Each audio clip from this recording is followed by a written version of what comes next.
In 2015, a modern European country teetered on the edge of financial collapse.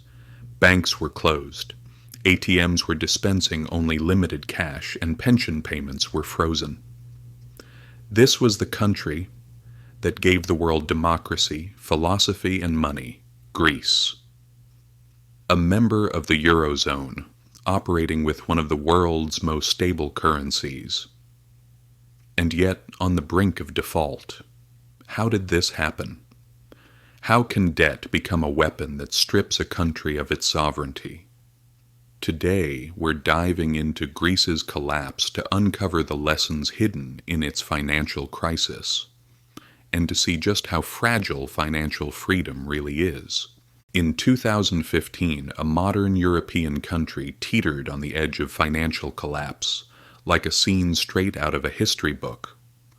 Banks shut their doors, people could only withdraw limited amounts of cash from ATMs, pension payments were frozen, and this country, the one that had given the world democracy, philosophy, and money, was negotiating its survival with international creditors.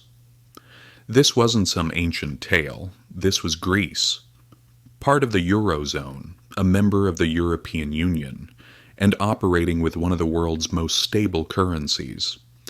Yet it was on the brink of default, almost like an empire in its final days. How did this happen? A developed country sharing a currency with Germany and France, backed by global institutions, how did it end up relying on bailout after bailout? And even if you've never set foot in Athens, why should you care? Because what happened in Greece wasn't just a local crisis. It was a modern lesson in how the global financial system works, how debt becomes a political weapon, and how quickly sovereignty can evaporate when the money runs out. It all started in 2001. Greece joined the euro and suddenly had access to cheap borrowing it had never experienced before. For decades, Greece had run high debt and high deficits. But with the euro, investors assumed the risk was shared. Greek bonds were now seen as safe as German bonds. Greece could borrow at historically low interest rates, and it did. At first, much of the money went into major infrastructure projects, roads, airports, modernization, but a large chunk fed a bloated bureaucracy and an inefficient tax system. Corruption and tax evasion were rampant.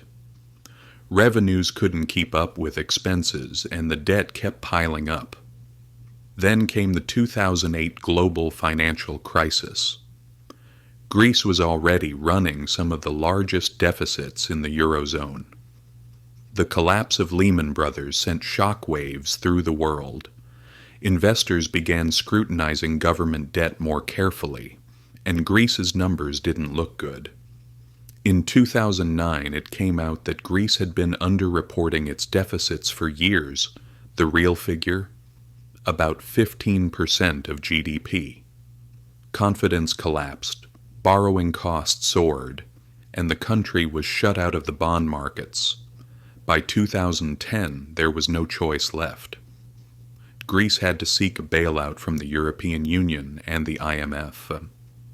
The first package, $110 billion, came with strict conditions, spending cuts, tax hikes, pension reforms, and labor market changes.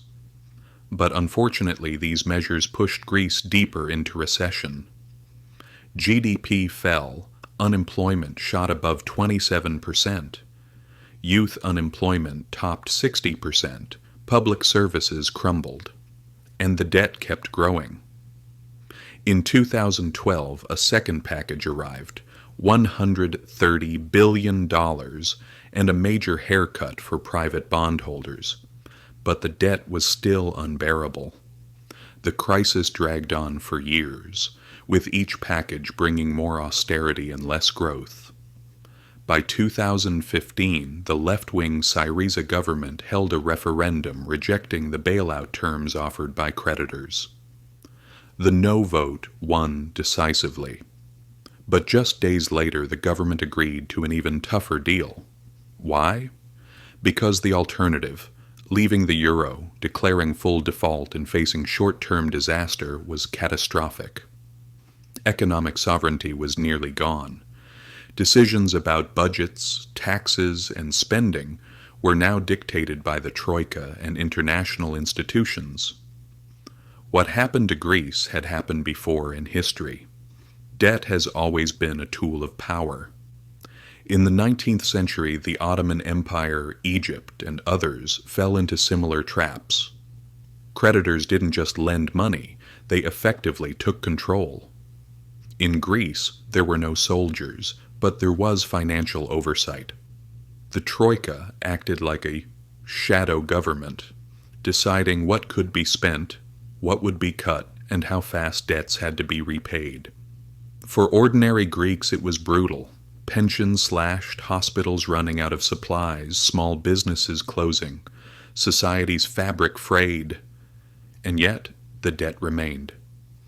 Even today, Greece's debt-to-GDP ratio sits over 160%. The economy has stabilized, but at a lower baseline. The cost of survival? A decade of lost growth. And the lesson still matters today. The same forces are at work elsewhere.